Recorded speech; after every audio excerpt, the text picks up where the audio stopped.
Recuperando la memoria.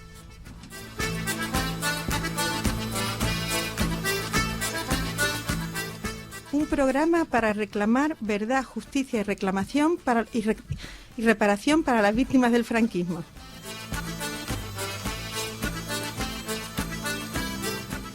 Promovido por la Asociación para la Memoria Histórica y la Justicia de Andalucía, AMIJA. Hoy vamos a hablar del cementerio de Sevilla, del gran número de víctimas del franquismo que siguen enterradas en sus fosas comunes y de las reivindicaciones que sobre ellas mantiene el movimiento memorialista.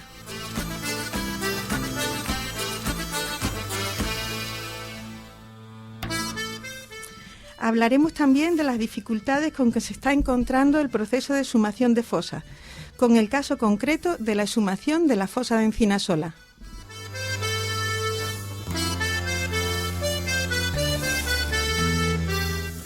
Por último, y entre otros temas posibles, según el tiempo de que dispongamos, os informaremos de la exposición Mujeres bajo sospecha, memoria y sexualidad de la mujer española entre 1930 y 1980.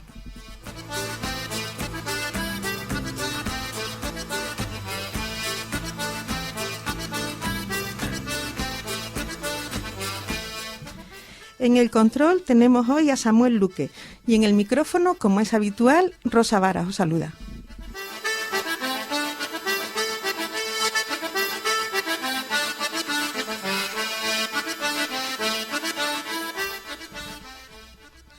Bueno, pues empezamos con el tema central de hoy, el cementerio de Sevilla y las fosas comunes y las víctimas del franquismo que alberga.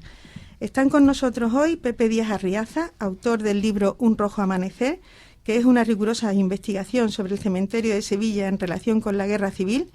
También nos acompaña María Luisa López, del grupo de trabajo memorialista que se está ocupando del tema del cementerio sevillano, y también Beatriz Alonso, integrante de este mismo grupo, pero que está aquí sobre todo como nieta de una de las víctimas sepultadas en la fosa, su abuelo Ignacio Alonso Alonso. Bueno, pues yo creo que podemos empezar con Pepe Díaz Arriaza, autor, como ya hemos dicho, del libro Un rojo amanecer, en el que cuentan los sucesos, todos los sucesos casi acaecidos en el cementerio de San Fernando de Sevilla, relacionados con la Guerra Civil y posterior represión franquista, y situarnos un poco de qué significa este lugar para el movimiento memorialista. Quizá la pregunta más inmediata es ¿cuántas fosas comunes y cuántos represaliados del franquismo puede haber en el cementerio sevillano? Bueno, buenas tardes. En el cementerio, desde el año 1936 a 1958, que es el periodo que yo he estudiado, existieron 6 fosas. De esas fosas permanecen intactas 4. Hay una quinta, que es la llamada fosa antigua, que está próxima a la rotonda de los fusilados, que esa no sabemos si permanece debajo de sepultura de tierra o si se limpió en los años 60. Y ha desaparecido la segunda fosa Osario, de la zona nueva, de la zona de la ampliación del recinto funerario. En teoría, como la represión no se limitó simplemente a la guerra y a la posguerra, sino que duró décadas posteriores, podemos decir que en todas ellas hay víctimas de la represión, excepto la que ha desaparecido, porque esa se construyó ya en el año 1955, cuando los enterramientos se realizaban en nichos. 5 fosas entonces. 4 seguras y una seguras, que puede estar debajo de sepultura de tierra o puede haber desaparecido. ¿Y podemos tener una idea de cuántas personas puede haber sepultadas en esa fosa? Exactamente, es muy difícil. Precisamente estoy yo contrastando listados, a ver, porque no todas las víctimas de represión se enterraron en fosas. Muchos se enterraron en sepulturas particulares y en nichos. Pero aproximadamente yo tengo cuantificado unos 3.534 cuerpos ejecutados por bandos de guerra o por sentencias de tribunales militares en el cementerio católico y 43 en el cementerio de disidentes. En el cementerio judío la documentación es muy escasa. Sabemos por testimonio que también se enterraron en una fosa pequeñita, pero hasta ahí no he podido cuantificar. Entonces tenemos más de 3.534 y 43 en el de disidentes. Uh-huh. Tú en tu libro cuentas un poco cómo haces el cálculo de las personas fallecidas, enterradas allí, Pero cuéntanos un poco, ¿cómo has podido tú llegar a ese dato? Bueno, en principio consultando archivos, sobre todo los archivos del cementerio, en los que algunos enterramientos están registrados y otros no. Son las partidas en blanco, 3.234 partidas que se dejaron en blanco, que presumiblemente son menos de los que realmente fueron depositados en la fosa. Los archivos municipales, el archivo provincial, porque en ocasiones, aunque algún cadáver no está registrado, sí está documentado porque la autoridad militar pedía información al cementerio. ¿Cuándo se enterró fulanito? Para inscribirlo por petición de los familiares. Y el cementerio contestaba pues que no tenía constancia de él. Pero claro, como los militares están diciendo que fue ejecutado tal día, pues ya tenemos ahí un hueco de partida en blanca para rellenar. Y por supuesto fundamental los trabajos de los compañeros de investigación, y todos los trabajos de la represión, tanto de Sevilla como de localidades próximas, pues aportan todos esos nombres que después hay que ir contrastando si fueron arrojados a la fosa o si fueron enterrados en sepulturas individuales. Lo de las fichas en blanco, sí, las partidas. Las partidas en blanco, a mí me ha llamado bastante la atención. ¿Esto qué significa? ¿Es una posición intermedia entre no dejar constancia de que allí se enterró a una persona, pero sí de algún modo dejar el dato de que esto quién? Sí. ¿Por qué pasa esto así? ¿Alguien quiso dejar esa información? Alguien tuvo interés y yo presumo que fue el administrador del cementerio. Porque curiosamente esas partidas aparecen cuando este hombre ocupa ese puesto y desaparecen cuando este hombre es cesado de desempleo y lo trasladan a la delegación de sanidad. Entonces este hombre es el responsable del cementerio y el que va dejando, cuantificando, según los sepultureros le dijeran a cuántos cadáveres habían arrojado, pues dejaba tantas partidas en blanco. Pero en cualquier caso no son fiables. Ya Paco Espinosa, que los estudió del 36 al 39, ya vio que había ahí cierta manipulación y al ir contrastando ahora que ha ampliado el periodo de estudio hasta el 42, pues vemos que hay días que hay muchos más cadáveres de partidas que se quedan en blanco. Entonces, os digo, siempre son datos, los 3.224, los datos aproximados. El por qué, no lo sabemos. Este hombre obviamente era adicto al régimen, el administrador del cementerio, pero bueno, pues, por casualidad o por saber más o menos la ocupación que tenía la fosa a la hora de cerrarlo, el motivo es lo que desconocemos. Pero sí ha servido después como un dato. Afortunadamente ha servido. Hemos empezado un poquito acelerados. Sí. Y bueno, no hemos comentado que estamos aquí ahora mismo 4 personas en torno a la mesa y todo el mundo relacionado con el cementerio de Sevilla, como yo he comentado en la presentación. En fin, que si queréis comentar algo o preguntar o... Aquí estamos los 4 y mantenemos una charlita. Dentro de que es verdad que cada uno tenéis un área concreta para tratar. Bueno, en el libro tuyo también yo veo que cuentas cómo se organizó en los primeros momentos o días o meses después del triunfo del golpe militar en Sevilla, cómo se organizaba el trabajo en el cementerio, que tenía mucho trabajo. De hecho, yo recuerdo que dicen que Paco Espinosa habla de 3.000 y pico fusilados en unos meses, ¿no? Hasta febrero del 37 en Sevilla. Y tú eso lo cuentas en el libro. ¿No lo quieres contar aquí? Bueno, en principio el sábado 18 de julio es un día normal en el cementerio, con los entierros normales y bueno, pues va corriéndose la voz y se está enterando ya de lo que pasa en el centro de la ciudad. Y ese día pues se realizan distintos enterramientos. El domingo 19 hay una huelga de enterradores en respuesta a la petición que cursó el gobernador civil, y el 20 se reanudan los enterramientos. Concretamente creo que hay 6 enterramientos y solamente uno en la fosa común. Pero eso no quiere decir que hubiera una normalidad, porque evidentemente hay sepultureros que no acuden a trabajar. Entonces ya son la autoridad militar y el alcalde los que se imponen y obligan a que acudan a realizar los enterramientos. Evidentemente bajo amenazas, pero tampoco da resultado. Entonces lo que se producen detenciones, se producen ceses, tanto en las oficinas como entre los enterradores, y ya una imposición, los que están trabajando bajo presión, tener que enterrar los cadáveres que van llegando con los camiones. Organización no hay ninguna, por cuanto la fosa común, que es un tipo de sepultura que no es específico de este periodo de la guerra, sino la fosa común es un tipo más de sepultura dentro de las que existen en el cementerio, ¿no? De suelo, de pared, y está pues dedicada a los indigentes o personas sin recursos. Pues está abierta, la del Pico Reja, y es la que se está utilizando. Entonces, cuando empiezan a llegar las primeras víctimas, pues a la primera fosa a la que se echan los cadáveres. ¿Cuál es el problema? Que en estos primeros días hay muchas víctimas. Entonces, yo he calculado que sobre finales de agosto, no hay una fecha concreta, pero sobre finales de agosto se colapsó esa fosa común por los mensajes que el administrador le manda al alcalde pidiendo la autorización para abrir una nueva fosa. Como detalle, para calcular esa fecha, te puedo decir que, por ejemplo, el día 20 de agosto, entre el 20 y el 24 de agosto, grupos de falangistas de guardias civiles detienen a 2 sepultureros en el cementerio a las 12 de la noche. Y evidentemente, a las 12 de la noche no es hora para estar trabajando en el cementerio, entonces cabe la suposición que, claro, una hora más fresca para estar abriendo la fosa nueva, la fosa en la que está el monumento.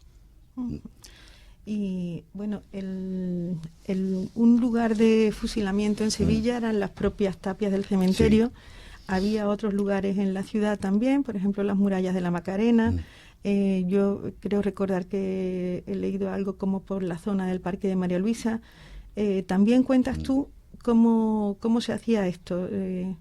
¿Los sepultureros eran los que recogían los cadáveres? Bueno, en los primeros momentos sí hay distintas zonas. Está la avenida Miraflores, además de los sitios que has dicho, está la avenida Miraflores, están las tapias de la piscina, aparte de las ejecuciones en medio de la calle, es decir, que tampoco había que tener un sitio específico. Después se va de alguna manera regularizando, y efectivamente se fusila solamente en las murallas, principalmente militares, y en las tapias, indistintamente en la tapia derecha o en la tapia izquierda. Y ocasionalmente en la tapia trasera, muy raras veces, 3 o 4 fusilamientos he contactado yo nada más, aunque esto se llama un trabajo de represión que de cementerio. A partir de ahí esos cuerpos los recogían o soldados de sanidad, en otras ocasiones los recogían los mismos camiones de la basura y lo llevaban al cementerio. Si a lo que te refieres, o sí, yo en tu libro he leído eso, que los sepultureros recogían, o lo he entendido claro, así, recogían a los fusilados de la... Eso a partir ya de septiembre, agosto, cuando ya la represión está mucho más organizada, el alcalde da la orden de que a la hora de las ejecuciones los enterradores estuvieran presentes para hacerse cargo de los cadáveres. Pero eso será a finales de agosto, principios de septiembre. Antes, en los primeros días se fusilaba y los cuerpos se quedaban allí, en los distintos lugares de ejecución. A veces parece que se quedaba alguna gente viva, ¿no? Como eran los mal muertos o algo así. Gente. Sí, los mal muertos, sí. Y bueno, de eso también hay mucha leyenda. Yo he cogido, incluso, claro, donde yo vivo, en Pino Montano, pues está cerca del cementerio, y escucho algunos testimonios, pero te dicen que lo cuentes, pero que no vuelvas a preguntar, que si preguntas dirían que no, que no ha dicho nada. Pero como todos los papeles quedan, pues sí he recogido un caso muy patético de cuando fueron a enterrarlo, lo fusilaron, cuando fueron a enterrarlo, pues un pobre hombre se levantó de la fosa gritando mátame, mátame. Entonces, bueno, pues lo remataron. El policía no pudo rematarlo porque el policía se atascó, y fue uno de los sepultureros que le dio al policía atrás la escopeta y lo remató. O sea, bueno. Terrible, ¿eh? Ya, sí, terrible. Ahora ya sin memoria, pero bueno, no sabemos exactamente quién es, pero bueno, sé el día, por el parte que, claro, al día siguiente los enterradores se lo dieron al capellán, el capellán del cementerio se lo dijo al administrador, el administrador lo denunció al alcalde, el alcalde lo denunció a la autoridad militar, entonces sabemos qué día fue, y lógicamente sabemos quiénes fusilaron ese día. Entonces, pues uno de esos tuvo que ser. Después, ya te digo, otras historias, pero bueno, eso sin confirmar, ¿no? De rematarlos con azar, esas son ya otras historias más. Al menos esta está documentada. Y claro, hablamos de fusilamiento, pero tú también en tu libro hablas de fallecidos ajusticiados en la prisión, o víctimas de bombardeo. Cuéntanos de esto. La mayoría de los que murieron en la cárcel por el garrote están en nichos, porque ahí hay otro protocolo, que son los hermanos de la caridad, los que se hacen cargo de recoger el cadáver. Y entonces ellos solicitaban al ayuntamiento un nicho, se hacían cargo del entierro. También, ya te digo, tienen un procedimiento, son unas 20 personas las que asisten a una ejecución de esta de garrote. Y entonces ellos se hacían cargo normalmente de los cadáveres y están en nicho. Normalmente, hay algunos que sí fueron a fosa. Y es algo que muchas veces nos confunde, porque incluso en fusilamientos de un grupo, unos van a fosa y otros van a nicho. Quiere decir que la familia pues estaría presente o tendría contacto con los golpistas para en ese momento recuperar el cadáver y poder enterrarlo en una sepultura particular, una sepultura familiar. Hubo intentos de sacar a personas de la fosa, y curiosamente la autoridad militar pues sí, lo autorizaba, pero era un trabajo muy difícil. Vamos, yo ahora mismo te voy a decir la cuantificación, pero para los casos en que se pidieron, sí me entretuve en contar cuántos cadáveres entraban en la fosa desde que se autoriza, desde que se pide hasta que se autoriza. Y entonces pues todos nos podemos imaginar, por el tipo de enterramiento, que los cadáveres iban echados uno encima de otro, con tierra para taparlo y para que no hubiera olores. Si tú pides a los 20 o 30 días que recupera un cadáver, pues eso significaría que alguien tendría que meterse en la fosa, empezar a voltear cadáveres. Es decir, que de los 5 o 6 casos que yo he documentado, ninguno se sacó, porque vamos, el trabajo, y ves que el administrador del cementerio dilataba para que los empleados no se tuvieran que meter ahí, ¿no? Si tenía que ser en el mismo momento o al día siguiente. Hay muchas cosas muy interesantes. Se puede vivir seguir el proceso del golpe militar y de la represión en Sevilla por la historia misma del cementerio. Claro. Pero bueno, tenemos aquí también a María Luisa y a Beatriz. Sí, hay una cosa que nos enlazaría también con ellas dos. ¿En qué situación están las fosas, esas 4 fosas seguras y una dudosa? Porque suponemos que fuera de las tapias del cementerio, como pasa en otros sitios, en Sevilla se supone que no hay fosas fuera, ¿no? No. ¿En qué situación están ahora mismo? ¿Están señalizadas? ¿Están protegidas? ¿Están marcadas? ¿Hay hitos allí, símbolos o algo que cuenten lo que pasa? La única que está señalizada es la que yo llamo del monumento, que es donde se celebran todos los aniversarios y todos los homenajes, que se construyó en el 2003, a petición de la Asociación de Expresos y Represaliados del Franquismo. Y después de lo que se llama se conoce como la rotonda del fusilado, también le llaman el campo de fútbol, que es una explanada en alto. Eso es un osario, y ahí lo que tenemos es una cruz de granito, que señala todo ese espacio. La fosa realmente está en un margen, al margen de esa gran explanada. Ahí lo que se echaban eran los restos, tipo osario, e incluso las cenizas. Cuando se puso el crematorio, las primeras cenizas se arrojaban en ese sitio. Entonces todo ese amplio jardín, pues una zona bastante sensible, ¿no? Porque hay restos. Entonces ya te digo, solamente la que se conoce por el monumento de los fusilados. La del Pico Reja, que también le llaman del Triángulo, bueno, es una zona jardinada. Dependiendo las épocas y los presupuestos, está más limpio el jardín o está menos limpio, y simplemente con una palmera señala el lugar. Y la otra no, las fosas de la ampliación, ya te digo, una desapareció en el 2009, que se construyó un edificio, y la que está detrás es un muelle de carga, con lo cual también está hundida sobre todo lo que se ha construido encima. No hay nada que lo recuerde. No. Perdona, cuando he dicho desapareció porque se construyó que se edificó encima, sí. Y debajo sigue... No, se extrajeron. Se extrajo. Sí. Ya. Sí, se extrajeron. Y vamos, que a mí me cogió ese año, estaba yo preparando el libro ahí en las consultas, y claro, se trabajó allí porque en teoría no había nadie de la guerra. Lo que se sabía es que esa fosa se construyó en el año 55, luego por tanto no había nada. Yeah. Afortunadamente, de alguna manera digo, bueno, pero la represión ha seguido. Pero bueno, afortunadamente ahí no hay nadie enterrado. Sí, aunque sea lastimoso que se haya construido ese edificio, pero no hay nadie. Ahí no había nadie de todos los fusilados posteriores. Ahí podemos estar... No, podemos estar... Sí, podemos estar tranquilos. Sí, esa fosa se limpió, se incineraron los restos y después se enterraron en fosas comunes. Como que lo tengo localizado en la fosa común en la que están los restos. Pero no, es una casualidad. Bueno, María Luisa, claro, interesada en el tema, porque María Luisa viene a contarnos qué es lo que está haciendo ese grupo que está integrado por gente de distintas asociaciones memorialistas. Sí. Que, bueno, están trabajando, digamos, el cementerio de Sevilla. ¿Qué es lo que estáis haciendo? Bueno, pues esto surgió, no sé si mucha gente sabe, que el último sábado de cada mes nos concentramos, familiares de víctimas y todo el que quiera, pero fundamentalmente familiares de víctimas, con una foto de su familiar en la Plaza de la Gavidia, pues un poco para visualizar y para que la gente vea un poco como las abuelas de la Plaza de Mayo, ¿no?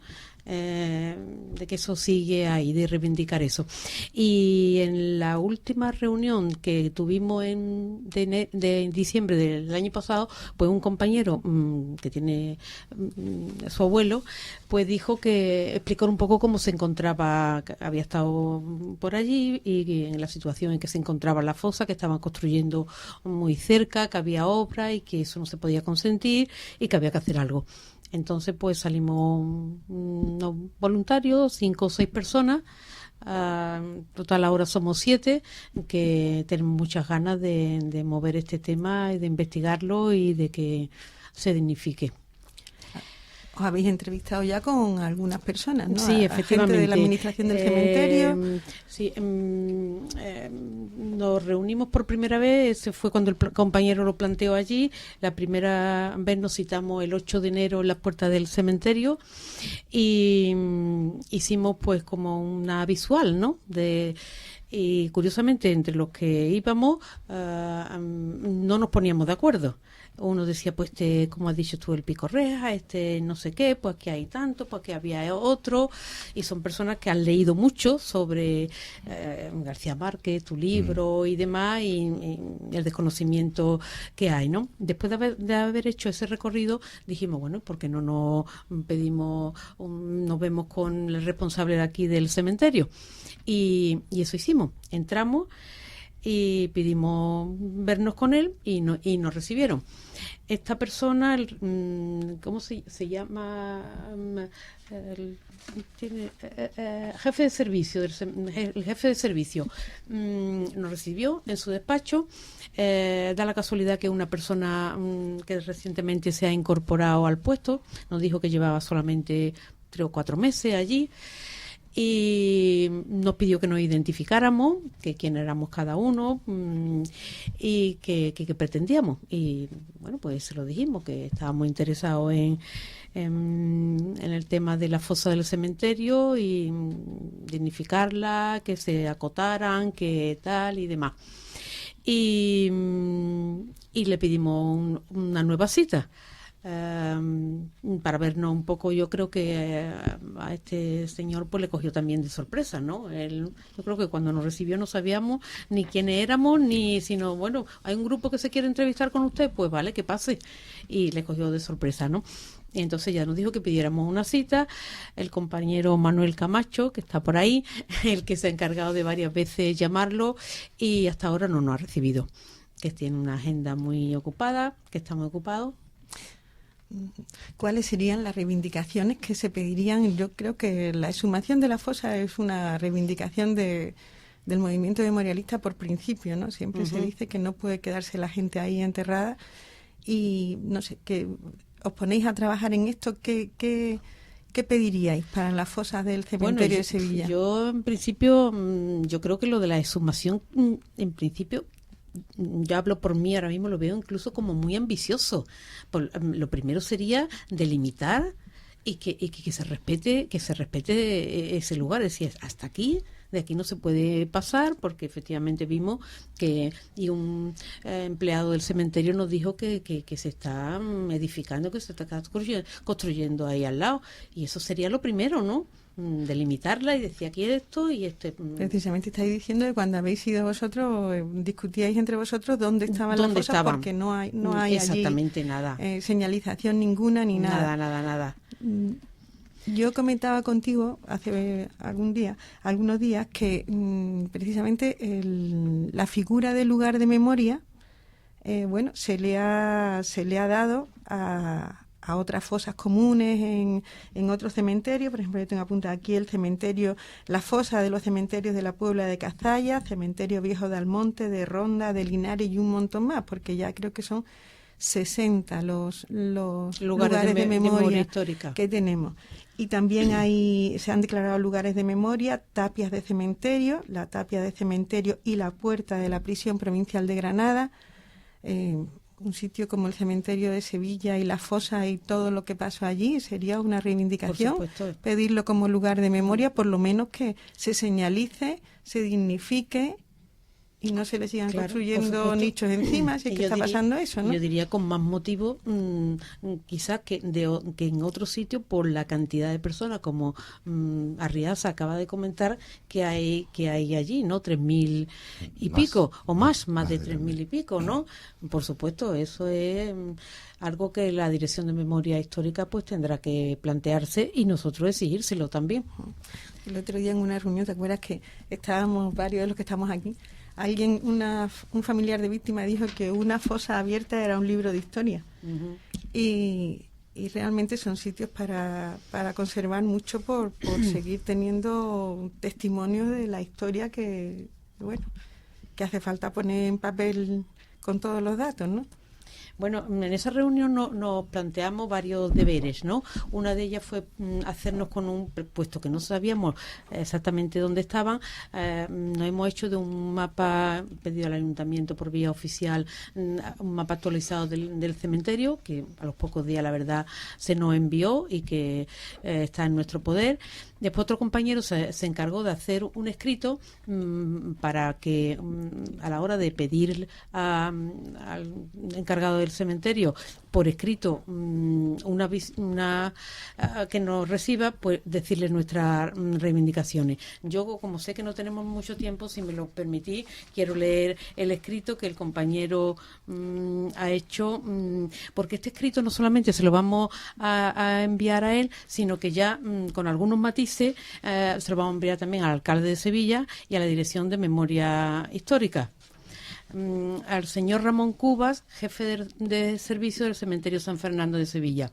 Nos dirigimos a usted como integrante de la Comisión por la Memoria Histórica de Sevilla para afrontar el tratamiento a las fosas existentes en el cementerio de Sevilla, que contienen restos de miles de asesinados durante la dictadura del general Franco. Concretamente, esta comisión se formó a finales de 2013 y la componen personas pertenecientes a la Asociación de Memoria Histórica y Justicia de Andalucía, al Colectivo Cultural de Aire Libre, a la UCAR, Asociación de Unidad Cívica por la Andaluza, y otra persona a título individual.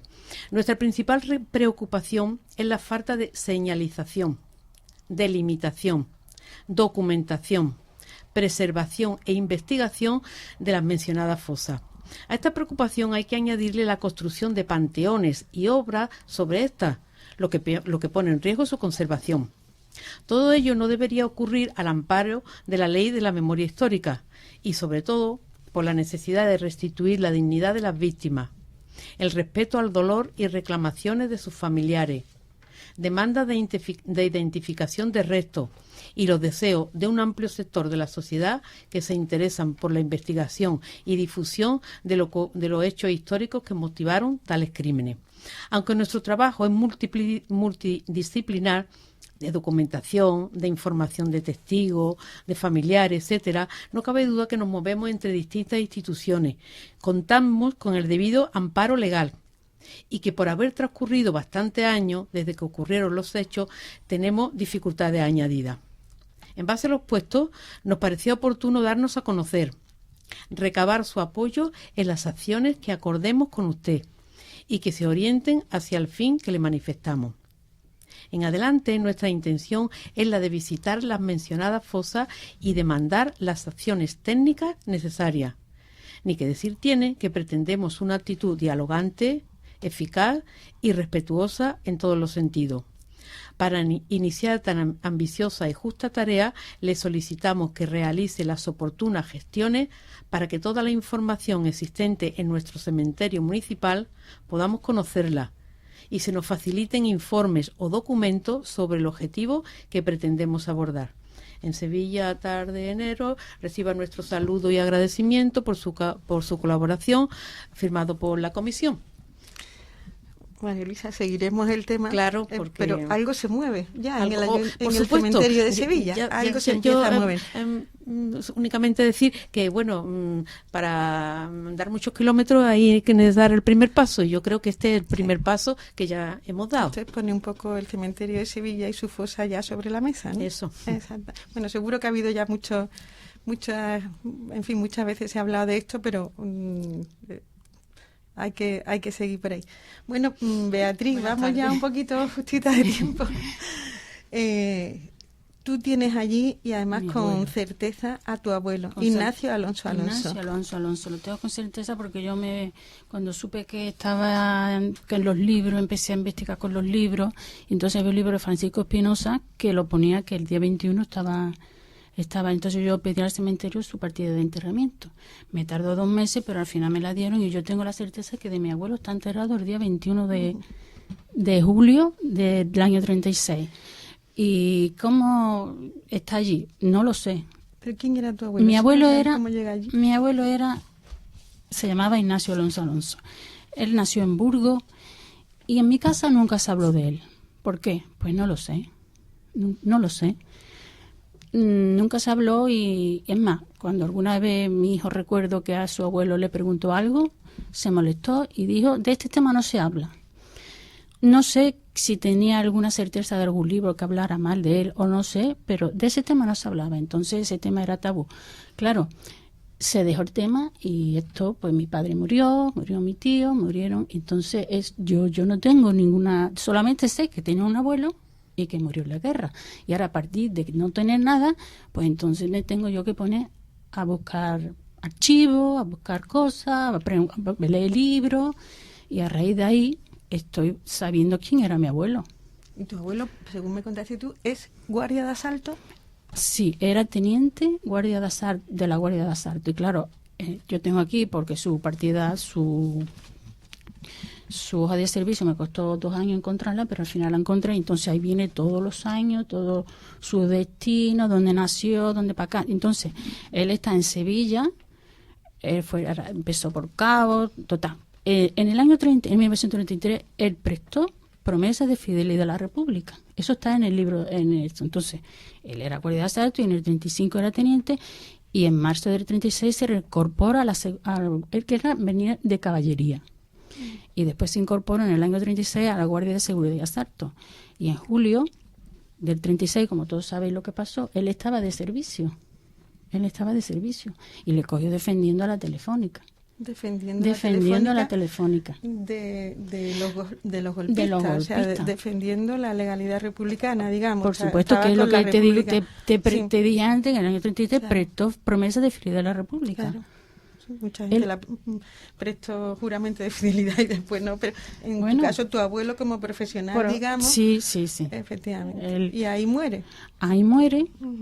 Mandaba las tropas al comandante Núñez y Fernández de Velasco y el capitán Trasella. Pusieron los cañones y estas cosas, y pues total. Que la familia, hablando de la familia no, ya te digo, comenté antes que no quería saber nada y nada.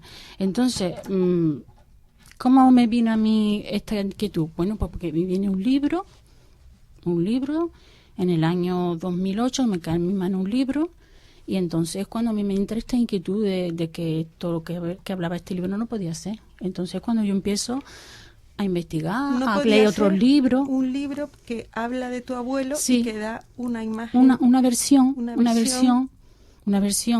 negativa, sin documentar, a mi punto de vista, porque yo he leído otros libros y encima después de los libros te viene de dónde sacan. Yo misma, para esto que traigo aquí, es porque lo tengo documentado.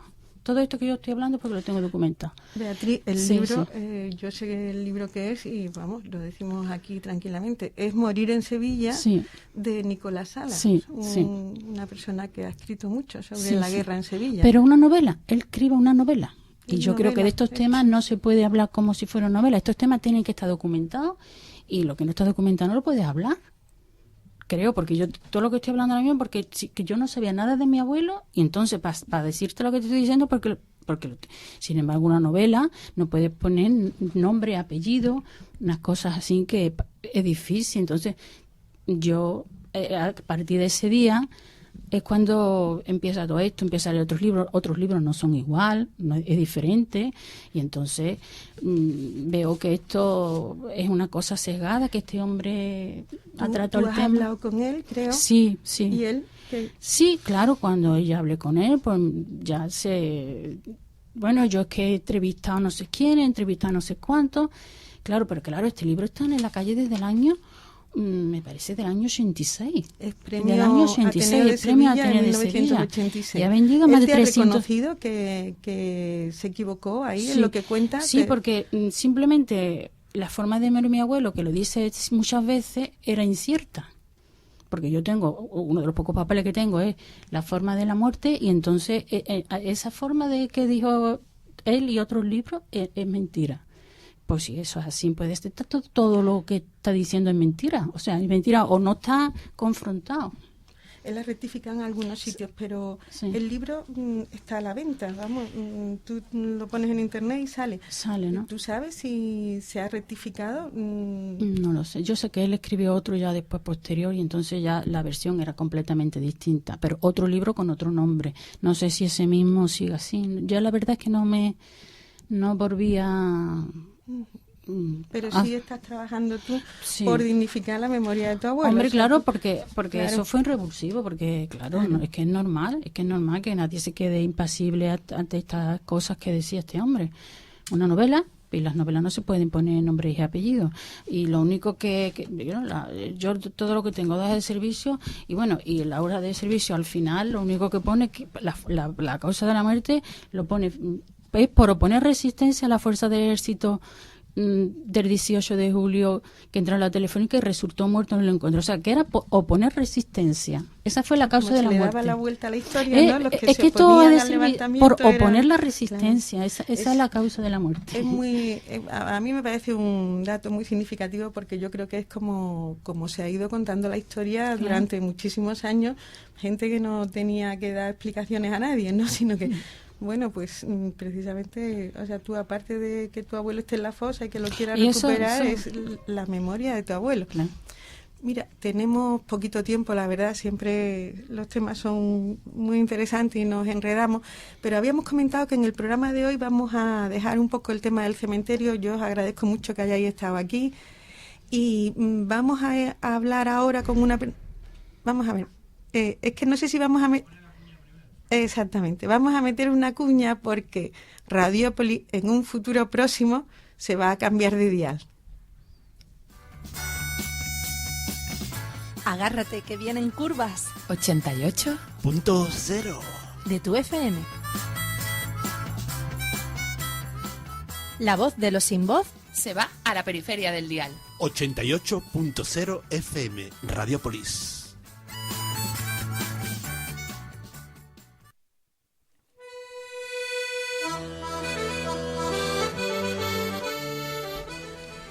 Bueno, pues después de hablar del cementerio de Sevilla y de todo lo que hay que trabajar con las fosas que hay allí, hemos comentado antes, cuando empezábamos el programa, que los procesos de exhumación de fosas están teniendo una serie de problemas y queríamos comentarlo porque está siendo motivo de debate dentro de todo el movimiento memorialista. Y hemos pensado que la mejor manera de comentarlo es yéndonos a un caso concreto, la exhumación de la fosa de Encinasola. Y para ello vamos a hablar con Rafael López, que es el presidente de AMIJA, la asociación que lleva el programa, y también la asociación responsable de esta exhumación. Entonces, ¿lo tenemos al teléfono? Hola, Rafa, buenas tardes. Hola, buenas tardes. Hola, Rafa, como siempre vamos un poquito justos, pero en fin, con el tema de las exhumaciones, yo creo que habrá más, pero hay dos temas ahora mismo que están llamando mucho la atención. Uno es las dificultades para, digamos, culminar los procesos de exhumación. Y esto se ve bien en la fosa de Encinasola, que estáis exhumando vosotros. ¿Qué es lo que está pasando allí ahora mismo? Bueno, la fosa de Encinasola es una historia compleja y de mucha duración, ¿no? Nosotros, a petición de Gabriela Vázquez López, que es la hermana de Eusebio, de uno de los fusilados que está en la fosa, nos pidió ahora unos 5 o 6 años que a través de la asociación hiciéramos los trabajos para recuperar la fosa, abrir la fosa y tal. Ha sido complejo porque entre distintos ayuntamientos no han estado de acuerdo con la apertura de la fosa, hasta, bueno, el momento más actual, que es el acuerdo de la asociación con la Diputación de Huelva y, entre otras cosas, la exhumación de la fosa y con el ayuntamiento. Entonces iniciamos la exhumación de la fosa, iniciamos los primeros pasos de la exhumación, que era el estudio, la delimitación, la cata, etcétera. Y bien, la gente, Elena y Juanma de AR4 delimitaron la fosa y bueno, hicieron un informe de los restos, de cómo estaban los restos y de que los restos eran restos derivados de la guerra civil por las características que tienen. Y ese informe nosotros, como acordamos con el ayuntamiento y con la Dirección General de Memoria, conjuntamente con una denuncia que yo pongo, lo ponemos el día 20 de noviembre al juzgado de Aracena, que es el competente, al juzgado número 2 de Aracena. Y bien, el juzgado de Aracena, yo lo ponemos el 20 de noviembre, yo voy el 27 a Aracena, me persono en el juzgado, y el juzgado en principio nos dice que está en trámite todo lo que es el informe que la juez pide al fiscal, ¿no? Es decir, la juez pide un informe al fiscal y nos dice que no nos van a decir nada, aunque yo soy personalmente la persona que hace poner la denuncia, no nos dicen nada porque para que nos vayan informando de todo lo que el juzgado va haciendo en esta historia, tenemos que comparecer o personarnos en la causa con un abogado y con procurador. Y hasta ahora, pues probablemente por los costes que eso tiene, nosotros no hemos podido personarnos con un abogado y procurador y estamos a la espera, después de casi 3 meses, que la juez decida lo que sea, o bien archivar la causa, o bien ir a la fosa, coger parte de los restos, mandarlo al Instituto Anatómico Forense y datar la muerte de los restos que allí hay, y después decidir si nos autoriza la exhumación o la exhumación la hacen ellos, en fin, eso ya, pero en principio todo está pendiente del juzgado. O sea, corrígeme si me equivoco, la cuestión es que se abre la fosa, pero una vez que se encuentran restos hay que notificarlo al juzgado y dejarlo todo parado hasta que haya un informe de un juez, pero no hay plazo para... No hay plazos porque, entonces... mira, en Zalamea nosotros estuvimos esperando el informe del juez 1 año, con la fosa abierta, 1 año. La fosa estaba fuera del cementerio, con lo cual era todavía más peliagudo. En esta llevamos 3 meses, más o menos. Nosotros, en esto de las exhumaciones, hay dos grandes líneas. Una línea es poner la denuncia e inmediatamente se encuentran los restos que sean restos derivados de la guerra civil y sean restos fehacientemente con un informe o un preinforme de arqueología forense que son de la guerra civil, y poner la denuncia en el juzgado y esperar, tapar los restos, protegerlo indudablemente, taparlo y esperar a que el juzgado decida.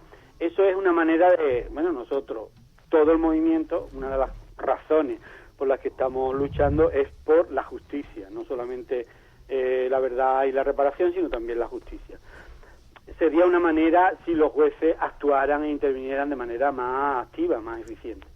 Pero parece que no es así. Nosotros en Zalamea estuvimos 1 año, en este llevamos 3 meses, y otro modelo. El otro modelo es como lo que hemos hecho en Casalla de la Sierra. En Casalla de la Sierra, con la colaboración del Ayuntamiento y del Ministerio de Presidencia en su día, exhumamos los 109 cuerpos, lo hemos dignificado el enterramiento con la colaboración del Ayuntamiento, y una vez que tengamos el estudio ADN, que nos lo darán en breve, y el informe pericial, el informe arqueológico y forense de los arqueólogos forenses que hacen la exhumación, nosotros vamos a poner una denuncia en el juzgado. Es decir, hay los dos modelos: exhumar la fosa en su totalidad y después poner la denuncia en el juzgado para conseguir la justicia, indudablemente, que nosotros siempre llevamos luchando, o una vez que tú encuentras los primeros restos y compruebas que son restos de la guerra civil, poner la denuncia en el juzgado y paralizar la fosa hasta que la juez o el juez decida.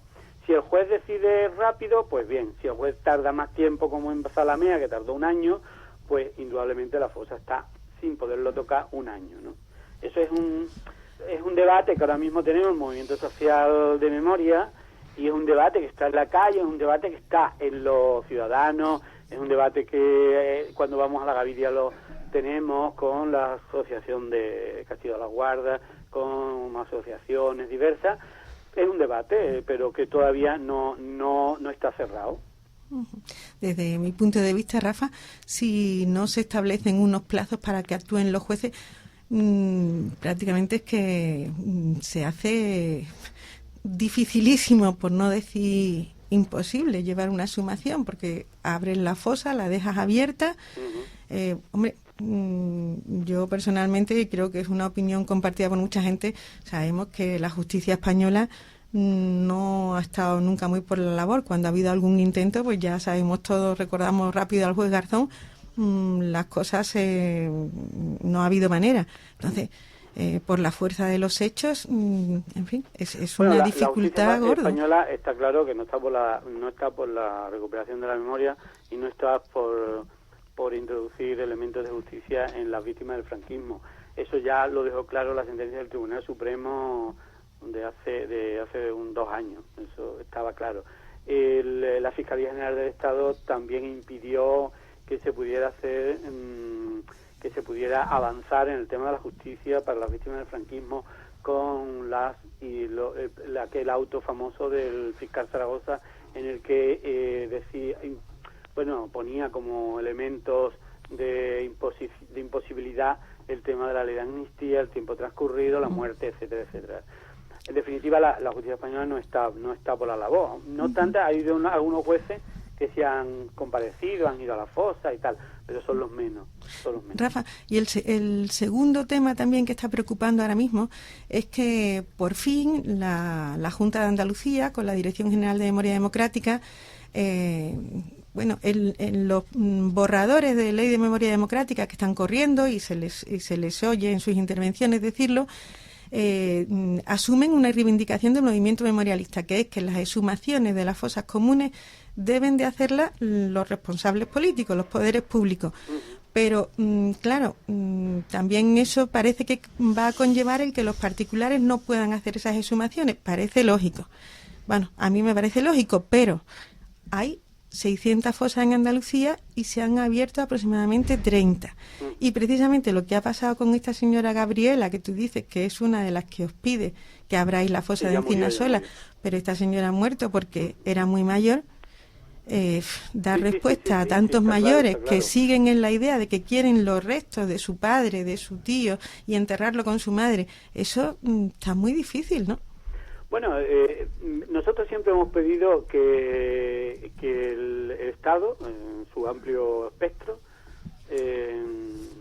actuara en la memoria, y hubiera una política de Estado, una política pública de memoria, en el que se incluyeran todo, incluidas las exhumaciones, que fuera el Estado el que garantizara la exhumación. La ley de memoria del 2007 lo que hace es que habla de exhumaciones y de alguna manera pone en manos de las asociaciones y de particulares el realizar las exhumaciones. Eso es muy difícil porque eso tiene una gran complejidad técnica, complejidad de gestión, de dinero, cuestan no es que sean caras, pero cuestan dinero que hay que tener, indudablemente. El hecho de que la Junta en el borrador de ley de memoria plantee que las exhumaciones se van a hacer que la va a hacer la Junta, lógicamente con la ayuda del Ayuntamiento y de esto, está bien. Lo que pasa es que yo creo que 600 fosas cuesta mucho trabajo y mucho tiempo y cuesta dinero hacerlo. Y no sé si lo que hay detrás de todo esto es que las fosas al final no se abran todas, sino se abran algunas, las más significativas, pero que no se abran todas. Yo creo que bueno, que como familiar de víctimas y como miembro del movimiento social de memoria, yo creo que lo que nosotros tenemos que pedir es que las fosas se abran, se exhumen, se dignifiquen y se identifiquen los restos. Eso es nuestra función. Y nosotros tenemos que ser, los familiares, los movimientos y tal, tenemos que ser colaboradores con la justicia y con la administración, indudablemente. Pero tenemos que instar a la administración que no puede ser lo último, ¿no? Sino que no puede tener esto indefinido, porque la memoria se está muriendo. Hay mucha gente que se muere, lógicamente por la edad, que es gente mayor, y la memoria se muere. Entonces nosotros queremos seguir trabajando por eso, pero queremos que el resultado se le vea, ¿no? Bueno, pues eso, como en tantos temas, tenemos que seguir trabajando ahí. Muchas gracias, Rafa. Ya Bueno, seguiremos hablando. Hasta luego. Adiós.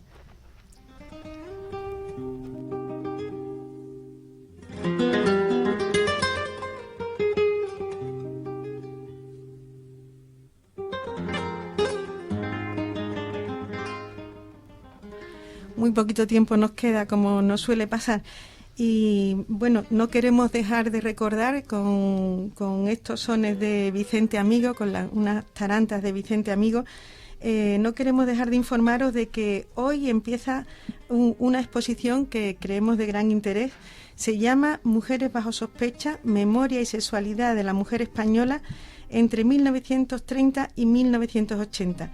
Y es un recorrido por la evolución de la emancipación y de la sexualidad de la mujer española desde la Segunda República, que bueno, creemos que estaremos todos de acuerdo que es cuando alcanza las cotas más altas hasta entonces de autonomía y de independencia, hasta el periodo franquista, donde con la omnipotente influencia de la Iglesia Católica, pues la mujer intenta volver a ser reducida a su papel de madre y esposa, y su cuerpo es considerado un elemento de incitación al pecado. Pues podéis ver esta exposición en el convento de Santa Inés de Sevilla, en la calle María Coronel 9. Se ha abierto hoy y va a estar abierta aproximadamente hasta mediados del mes que viene.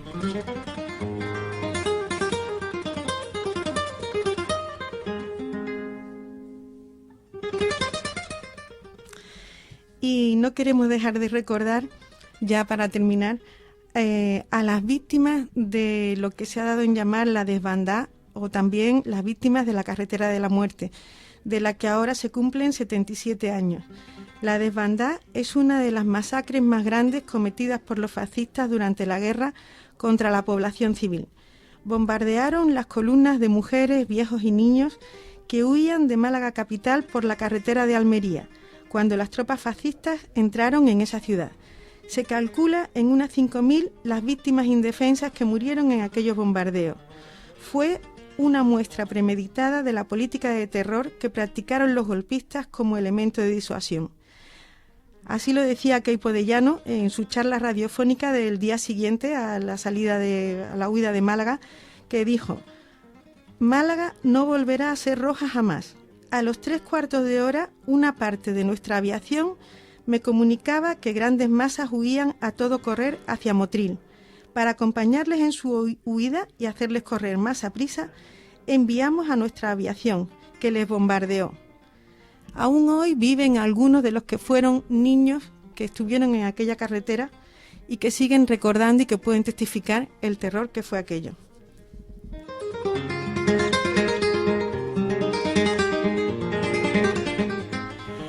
Y ya sí que nos vamos. Os dejamos, ahora ya pasamos a la sintonía habitual, la sintonía de Kepa Junquera, y os recordamos que nos volvemos a encontrar aquí en Radiópolis dentro de 2 semanas, el 4 de marzo. Hasta entonces, muchas gracias a todos los que habéis participado, que hemos ido un poquito corriendo, y a vosotros esperamos, amigos y amigas, el 4 de marzo, y hasta entonces, salud y memoria.